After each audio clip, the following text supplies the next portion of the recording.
이에 따라 한동훈 검사장 측은 제보자와 정치인, 방송사가 짜고 함정을 팠다는 이른바 권언 유착 의혹에 대해 수사를 촉구했습니다. 수사팀이 이렇다 할 성과를 내지 못하면서 추미애 장관도 상당한 부담을 안게 됐습니다. 이종원 기자입니다.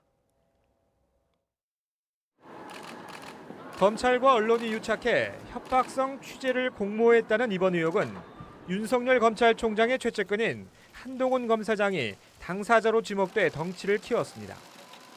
윤 총장과 수사팀이 갈등을 빚자 추미애 법무부 장관은 15년 만에 지휘권을 발동해 이번 수사에서 윤 총장을 배제시켰습니다. 수사의 중립성, 수사의 독립성, 수사의 순결성을 해칠 우려가 너무나 농후해서 지휘권을 발동을 하게 된 것입니다. 이동재 전 채널A 기자의 구속영장을 발부한 법원도 검찰 고위직과 연결됐다고 의심할 만한 정황이 상당하다는 설명까지 내놓으며 수사팀에 힘을 싣기도 했습니다. 그러나 넉 달가량 이어진 수사에도 검찰은 한 검사장과 이 전 기자의 공모관계를 입증하는 데 실패했습니다.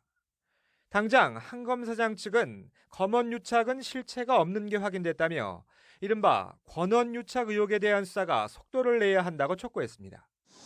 검찰과 언론의 유착 프레임을 만들기 위해 여권 정치인과 제보자가 함정을 판 뒤 MBC에 제보했다는 주장으로 관련 고발장이 접수돼 제보자가 3차례 피의자 조사를 받기도 했습니다. 여기에다 MBC 측은 후속 보도 과정에서 최경환 전 부총리의 명예를 훼손한 혐의로도 고소됐고 최근엔 녹취록 5번 논란과 관련해 KBS 관계자들도 고발된 상태입니다. 일단 수사팀은 남은 관련 고발 사건도 계속 수사할 예정이라고 밝히긴 했지만 주로 한 검사장에 대한 추가 수사 계획에 방점을 찍은 듯한 모습입니다. 그러나 한 검사장이 수사에 협조하지 않을 가능성이 큰 데다 내부 갈등을 일으키며 수사를 이어오고도 별다른 성과를 내지 못한 만큼 수사 동력은 크게 떨어질 수밖에 없습니다.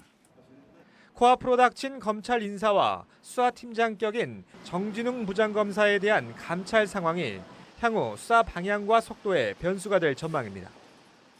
특히 윤 총장을 수사에서 배제한 추미애 장관의 지휘권 발동이 적절했는지에 대한 평가도 뒤따를 것으로 보여 추 장관 역시 상당한 부담을 떠안게 됐습니다.